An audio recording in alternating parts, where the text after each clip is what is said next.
All right. Well, today, I'll say today is a special day for us. Why is it a special day? Besides the Sidurim and all the great things going on. So today, I am going to be speaking from Zechariah chapter 11. Why is that special? Because my guess is that in your entire life, I'll say you have hardly ever heard from Zechariah chapter 11. Okay? It is one of those chapters that if you study it, you say, why am I given a message on this chapter? Or if you read about it like in a commentary, they'll say, this is one of the most disputed chapters, in the Bible or in the book of Zechariah or something. It is not it's like topical. You know what I'm saying? But that's what's so great about it, you see, because when you teach through the Bible, you have to go through everything, and you don't leave anything out. And so chapter 11, we could call it the tale of two shepherds, or two or three, or something like that. Okay? It is located between chapter 10 and 12 in the book of Zechariah. And of course, we have been in chapters, just by way of remembering, again, chapters 1 to 6 are the visions, the night visions of Zechariah, basically encouragements to keep on. Remember, God has not forsaken you. Rebuild the temple. There's a glorious future far beyond your day. And then, of course, we have chapters 7 and 8, which is it's kind of like an exhortation to the people to make sure you walk with God and live a Torah way of life. And then beginning in chapter 9, the gears shift to sort of an apocalyptic view of the future, right?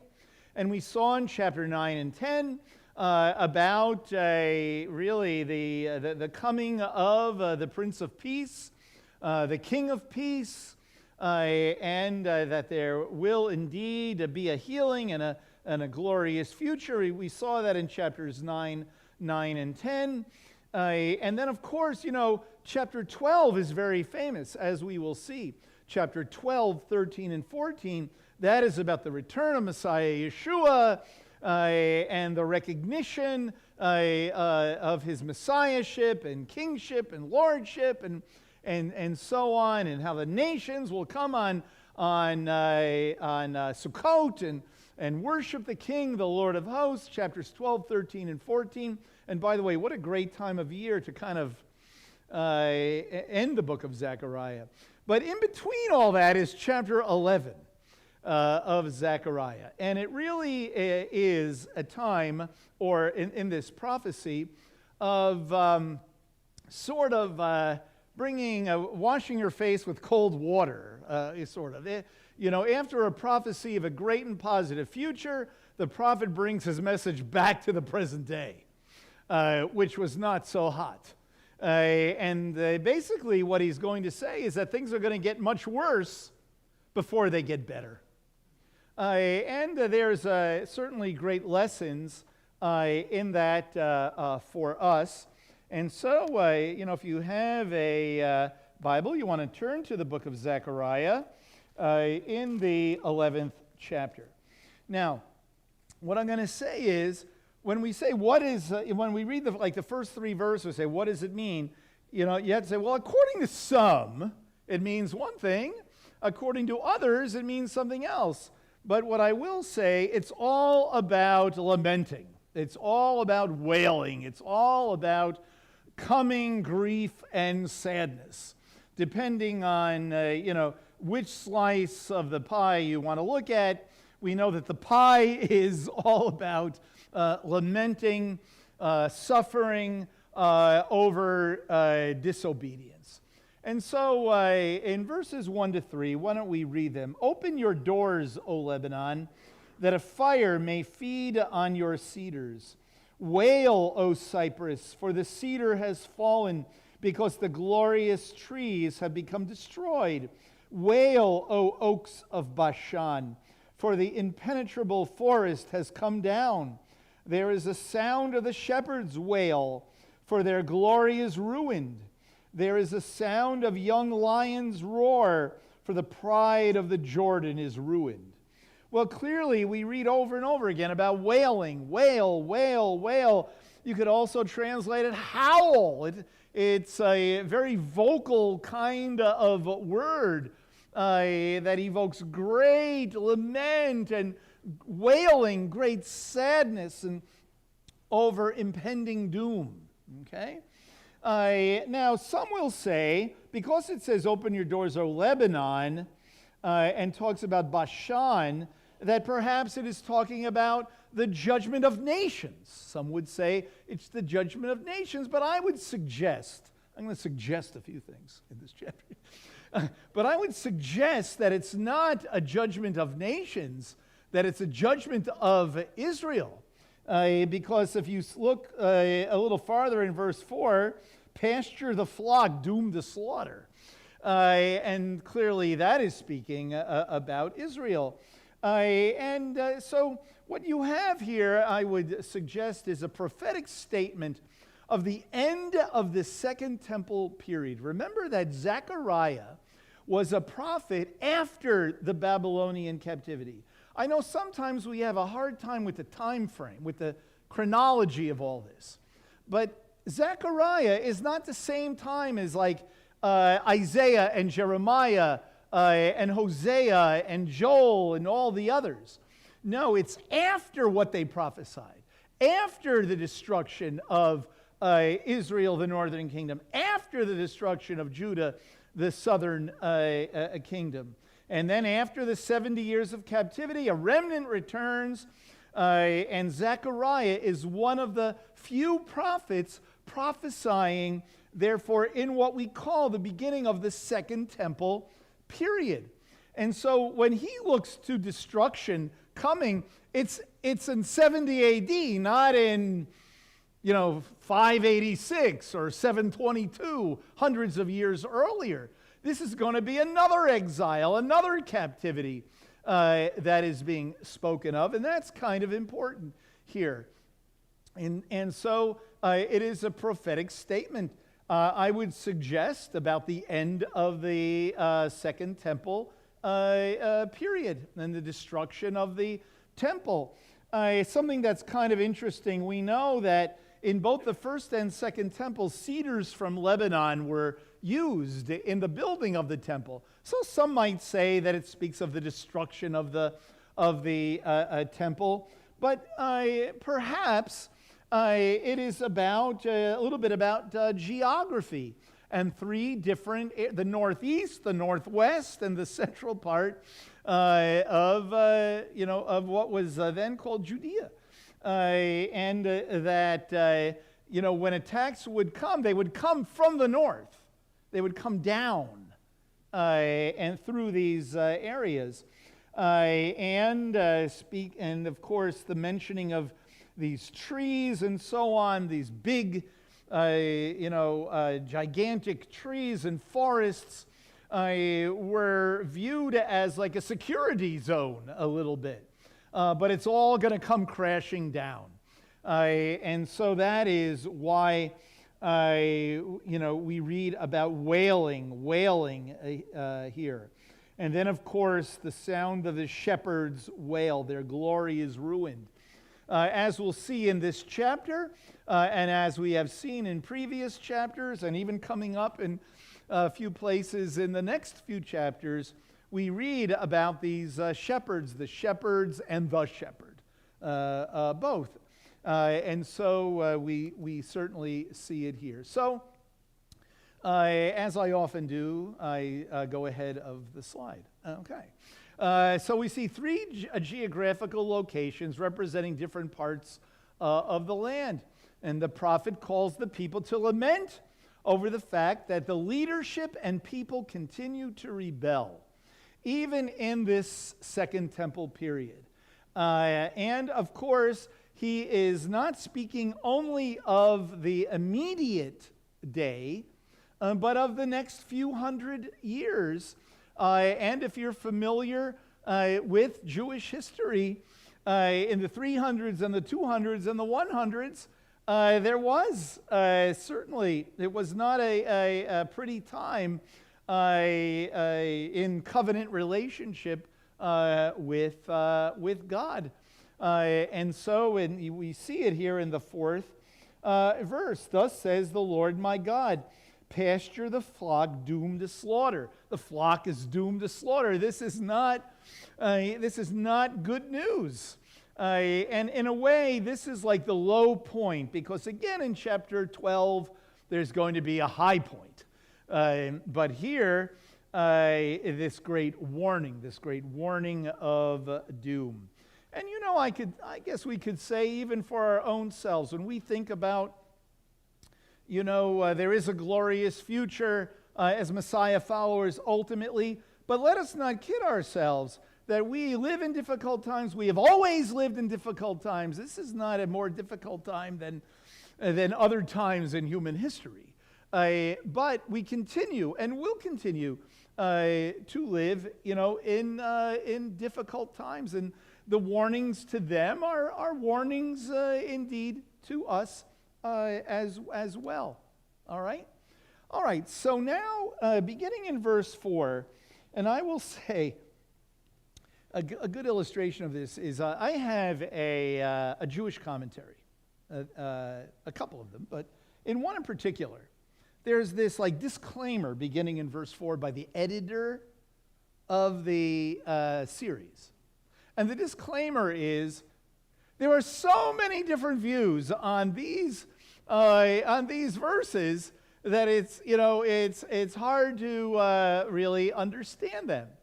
And what's interesting, as I think we'll see unfold, yes, when you read a Jewish commentary on these particular verses through the rest of the chapter, really, you have all the real famous Jewish commentators. They all say something different about just about every verse.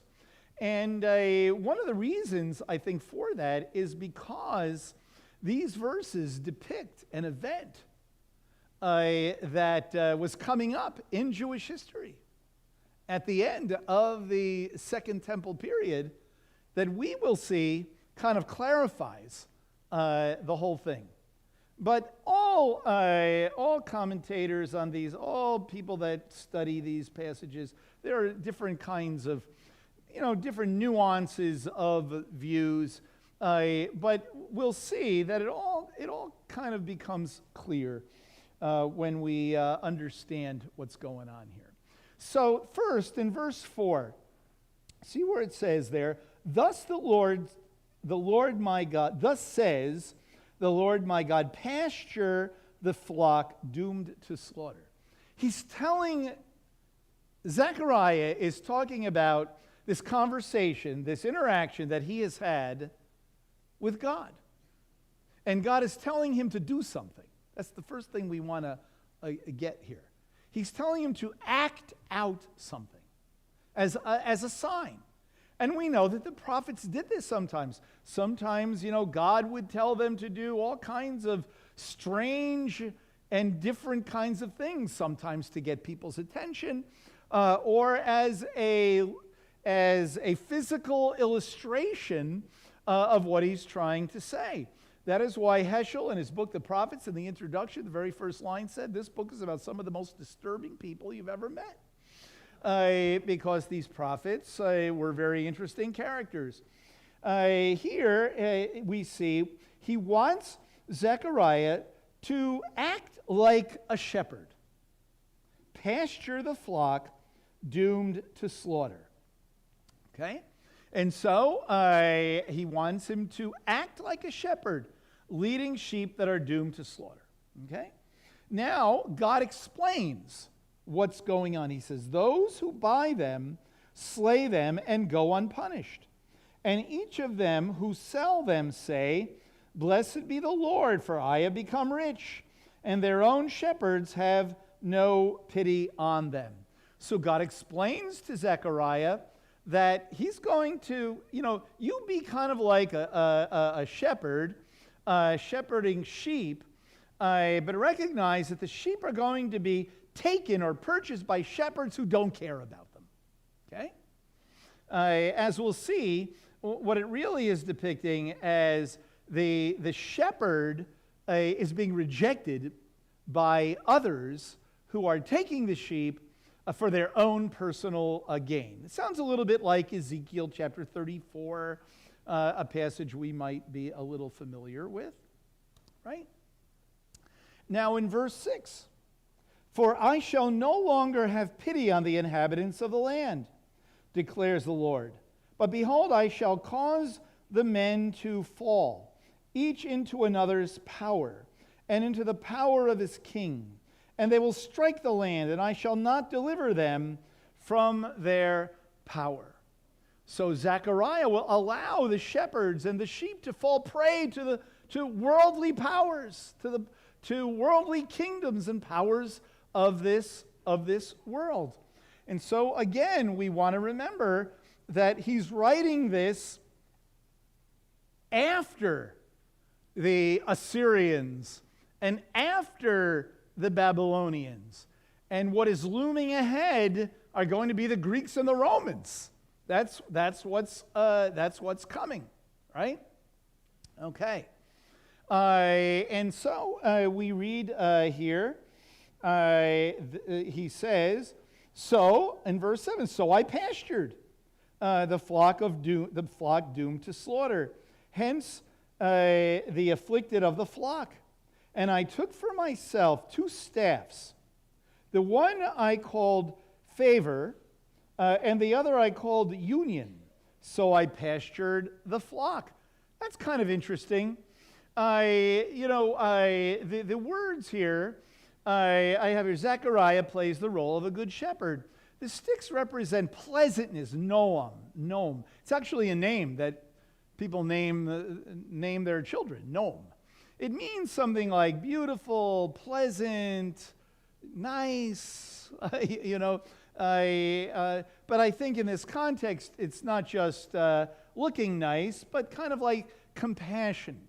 It represents, making the sheep into something beautiful, what they're supposed to be, robust and healthy and so on. And then a unified flock. And that word means something like a bond, like a bonded flock.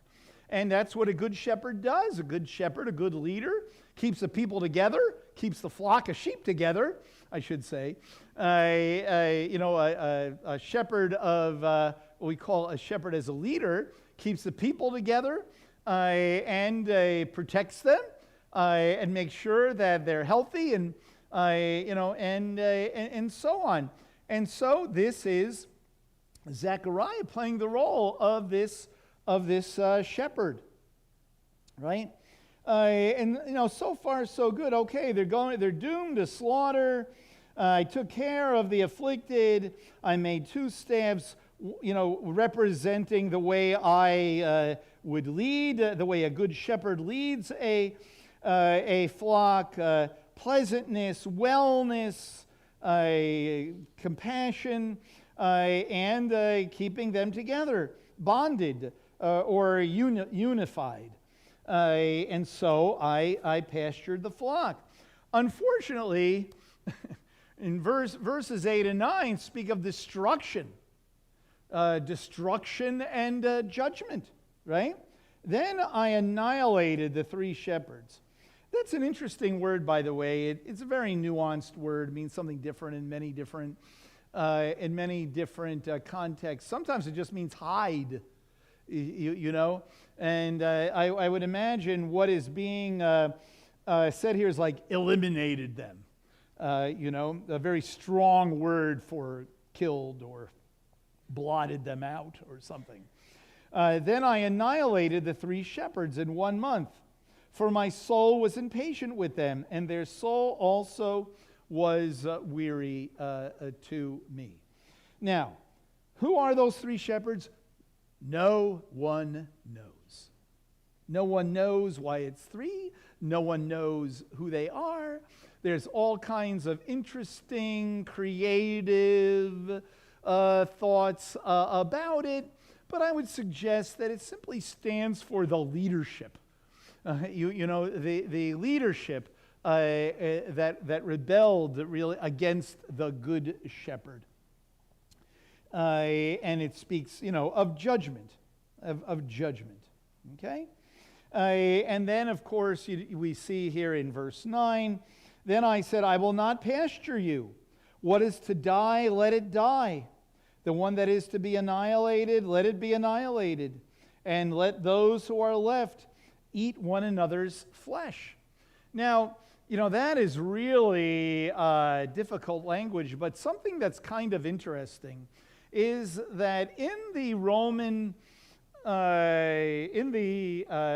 destruction of Jerusalem and of the temple, we do read that times were so different that there was some type of cannibalizing going on. We read about it in, I believe in Josephus, I think we read about that. So it's kind of interesting that it says that, again, pointing to this horrible time at the end of the Second Temple, period. Okay? All right. And so then we see here, he breaks the first staff, right? He says, and I took my staff, Noam, favor, and cut it in pieces to break my covenant which I had made with all the peoples. Okay? He will not show them pleasantness, compassion. They're not going to look like they are the covenant people. They're not going to look like they belong to God. He removes care and protection from them. He removes care and protection from them, right? And so then we read in verse 11 to 13. Let's read it first. So it was broken on that day, and thus the afflicted of the flock who were watching me. See, he's talking about him acting this out. So it was broken on that day, and thus the afflicted of the flock who were watching me realized that it was the word of the Lord. In other words, people are watching. He refers to them as the afflicted of the flock. He refers to, these are the people that have really bad leadership and are being led astray and are rebelling. It's only going to lead to really bad things. And they realize that what he's doing is actually a prophetic word. What he's doing is actually a prophetic word. Okay? And I said to them, if it is good in your sight, give me my wages. But if not, never mind. So they weighed out 30 shekels of silver as my wages. Then the Lord said to me, throw it to the potter, that magnificent price, little sarcasm there, by the way, right? At which I was valued by them. So I took the 30 shekels of silver and threw them to the potter in the house of the Lord.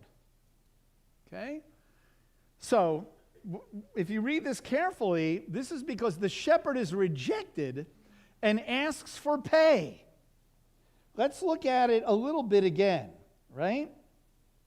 He says, if it is good in your sight, give me my wages. He's been rejected, and they're being led by others. But if not, never mind. So, 30 shekels of silver. Notice, we know that he's rejected because it says, the Lord said to me, throw it to the potter, that magnificent price at which I was valued by them. In other words, I was not valued by them. I was valued like a slave by them. Okay? And so, very clearly, this is about the rejection of this shepherd that Zechariah was acting out. The one who was showing favor and keeping them together. the sheep are taken by others, and we see that this shepherd is rejected, but the people are doomed to slaughter. Okay? Okay. And so now, what we see in verse 14 is, now he breaks the second staff. Then I cut my second staff, bonding or union, in pieces, to break the brotherhood between Judah and Israel.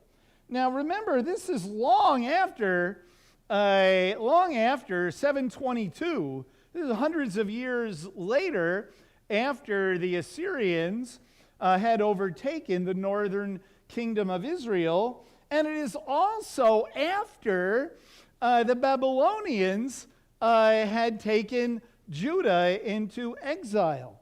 And when this is a very interesting word, this word for brotherhood. I don't think it's used anywhere else in the Tanakh, and it's emphasizing the relationship of the people of Israel. You know, of all of the people of Israel, whether the northern kingdom, the southern kingdom, or whoever it may be. Because what's going to happen is that Judea, the remnants of the southern kingdom, is going to go into an exile that's going to last thousands of years. This is not talking about the Babylonian captivity. This is talking about an exile that still lasts to this day. An exile that, has a particular dynamic nuance since, the return of Jewish people to the land of Israel, right? But still in exile. And what he's saying is, I'm going to smash the whole thing to smithereens. Because, for the last 2,000 years, Jewish people have been wandering all over the world, right? And and not just may I suggest we're talking about these people are specifically from the tribe of Judah. No, nobody knows that. Nobody knows that. But we could say just that the bond has been broken. In that, first of all, at the end of the Second Temple period, you had all kinds of infighting. You had all kinds of sects. You had all kinds of differences among the people of Israel, whether they were scattered, whether they were Samaritans, whether they were scattered around the Middle East or Europe, or a remnant had been in the land. After all, remember that at the end of the Second Temple period, that is what we call like the New Covenant era, the New Testament period, like Yeshua's day and all that. Most Jews didn't live in the land. They didn't live there. They lived in Babylon, they lived elsewhere. You had people living all over the place. And so you were going to have this end of the nation, a kind of activity where in the second century, in the third and the fourth and the fifth and the sixth and the seventh and the eighth and the ninth and so on, there were groups of Jewish people living all over the place, from whatever tribe they may have been from. Nobody knows, really. In fact, in the synagogue, right? In the synagogue, it's really very interesting. You know how we do an aliyah, right? But there are 7 of them in a traditional service, right? Okay, so the first 2, you have to be a Levite in a synagogue, in the synagogue world. Okay, and then after that, you're called an Israelite. After that. So it does. In other words, who knows? You know. The point is, we're part of this people, right?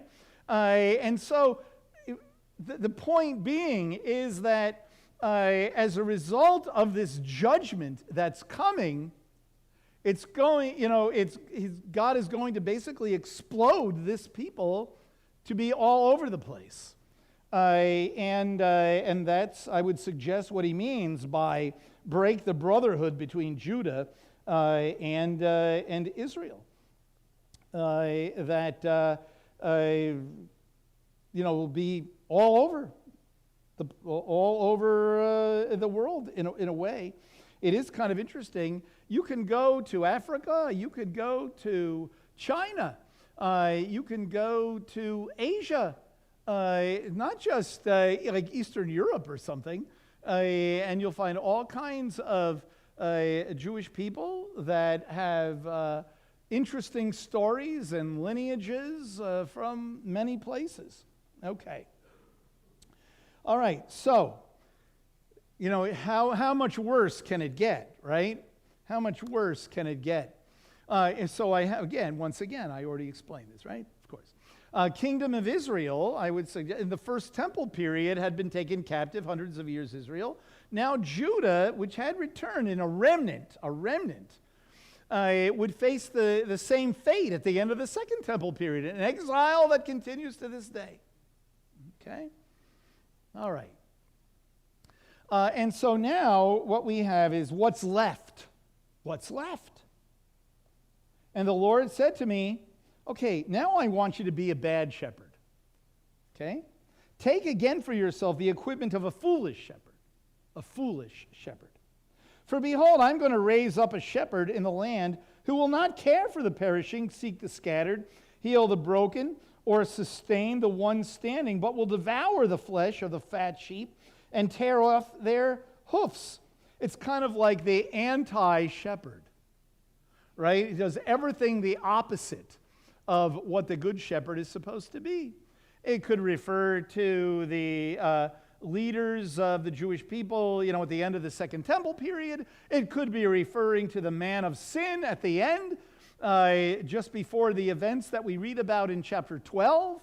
But whoever it is, it's someone who is weak. It is someone that cannot lead them. It is someone that is going to lead them to destruction. Woe to the worthless shepherd who leaves the flock. A sword will be on his arm and on his right eye. His arm will be totally withered, and his right eye will be blind. In other words, weak and like lame, and really unable to be the shepherd. Okay, so where's the good news in this, right? Okay. Now, we read in the Brit Chadashah about, let me just see something here that I missed. Yes. So I have here, all this seems to be speaking about the rejection of Yeshua, the Good Shepherd, and the subsequent destruction of Jerusalem and exile. And that this rejection of the shepherd brought judgment and the end of the nation. Not the people, scattered around the world, but the nation. What did Yeshua say? In the end of chapter 23, he said, Behold, your house is being left to you desolate, for I say from now on you shall not see me until you say, Blessed is he who comes in the name of the Lord. Right? And so it is interesting that a portion of this chapter is quoted in the Brit Chadashah regarding Judas Iscariot. This kind of obscure chapter, Zechariah chapter 11, very interesting. We read here in chapter 26 of Matthew, in verses 14 and 15, Then one of the 12, named Judas Iscariot, went to the chief priests and said, What are you willing to give me to betray him to you? And they weighed out 30 pieces of silver, right? Then in the next chapter, we read this. The chief priest took the pieces of silver and said, It is not lawful to put them in the temple treasury, since it is the price of blood. And they conferred together, and with the money bought the potter's field as a burial place for strangers. For this reason, the field has been called the field of blood to this day. And then this passage is quoted. I realize it says Jeremiah, and there's different reasons why that could be. It could be coming from a scroll of Jeremiah. It could be that there was a tradition that these words were said by Jeremiah, but that Zechariah wrote. It could be conflating or taking two passages where Jeremiah in chapter 19 talks about a potter. It could be that. But here it is. That which was spoken through Jeremiah the prophet was fulfilled, and they took the 30 pieces of silver, the price of the one whose price had been set by the sons of Israel. And they gave them for the potter's field as the Lord directed me. And so we see that according to the Brit Hadashah, this passage in Zechariah chapter 11 is pointing to the shepherd who is indeed rejected. So again, as we know and as we have studied, Yeshua is the good shepherd. He continues to gather and protect his sheep, both Israel and people from the nations. We read that in the Gospel of John in the 10th chapter. His sheep, and then I have other sheep, not of this fold. And without the shepherd, we are led astray. The shepherd has come, and without the shepherd, we seek shepherding, we seek leadership, we are lost sheep without a shepherd. And I would suggest, for our purposes here in this chapter in Zechariah, the result is alienation and it should be exile.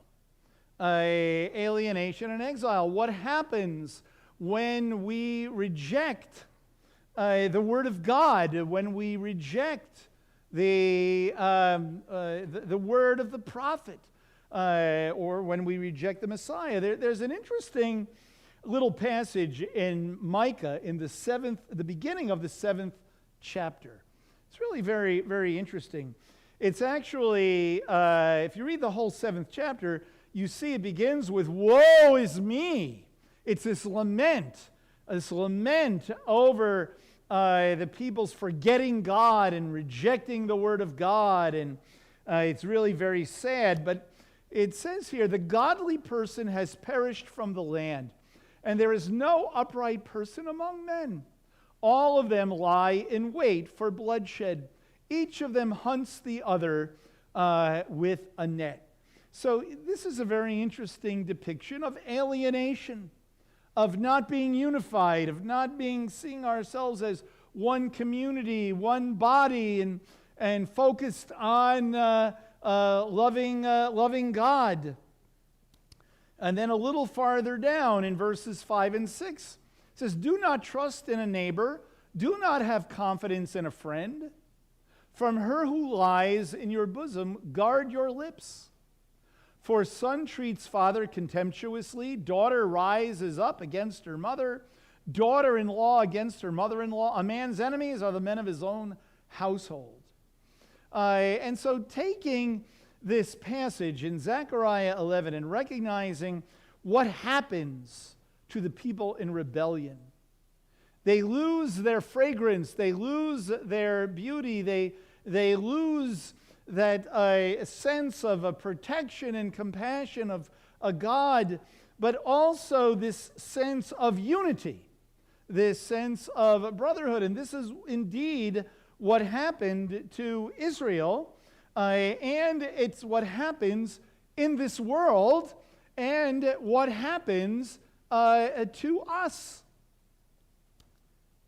It's kind of interesting if you, when we take it personally, what does it mean to reject the shepherd or to forget about the shepherd, using the Torah portion, what I was saying about forgetting as if he's not there?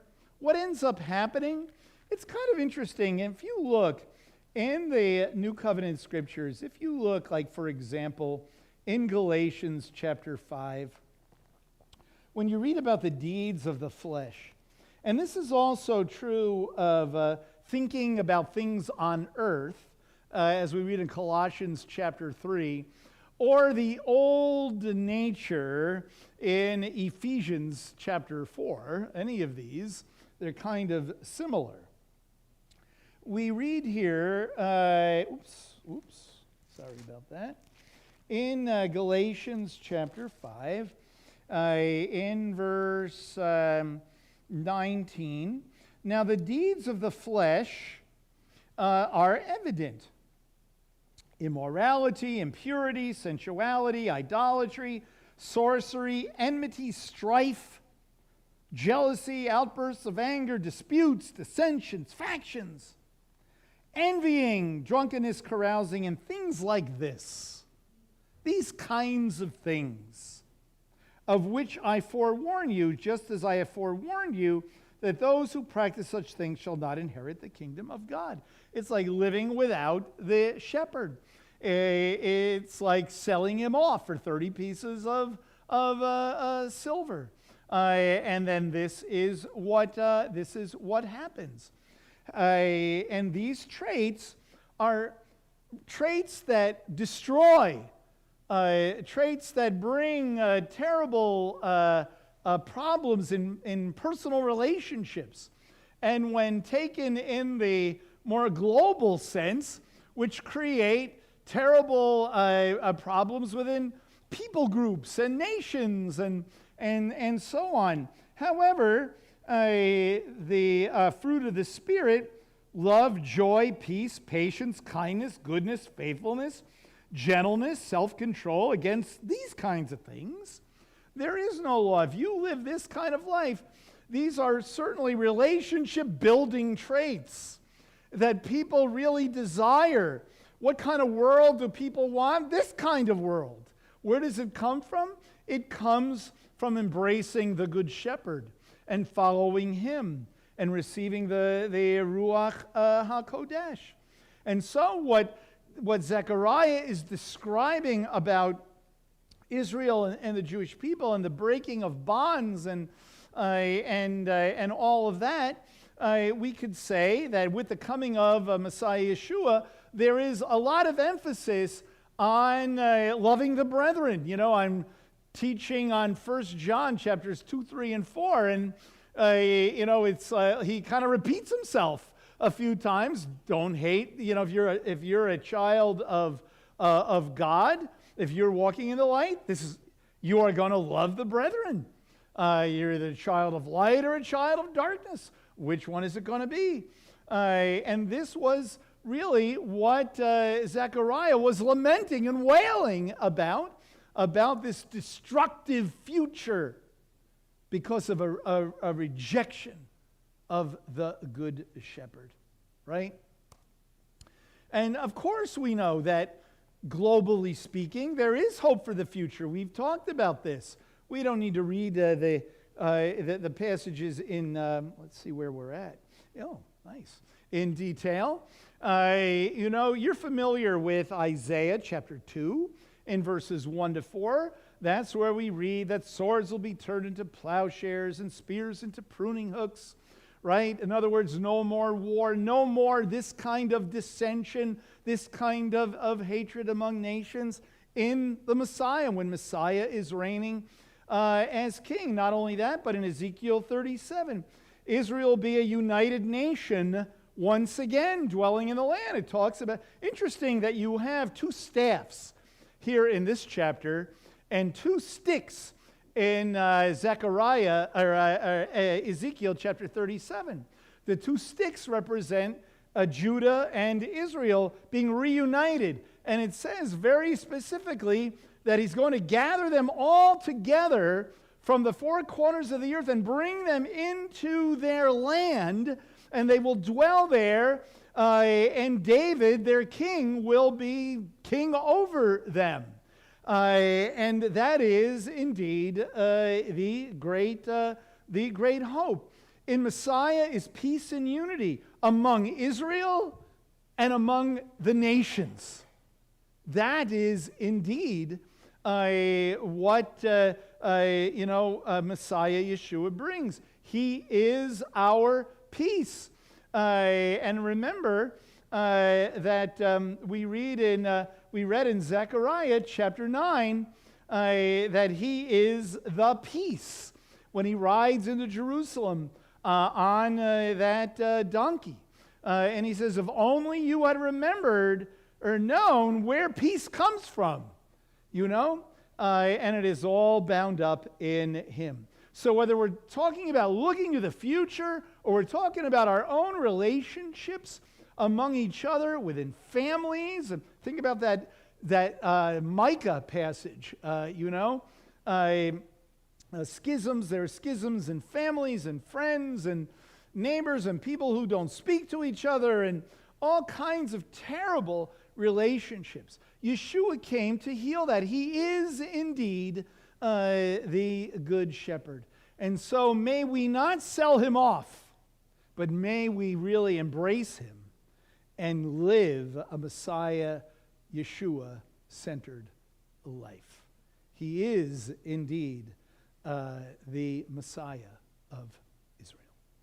All right, let's pray.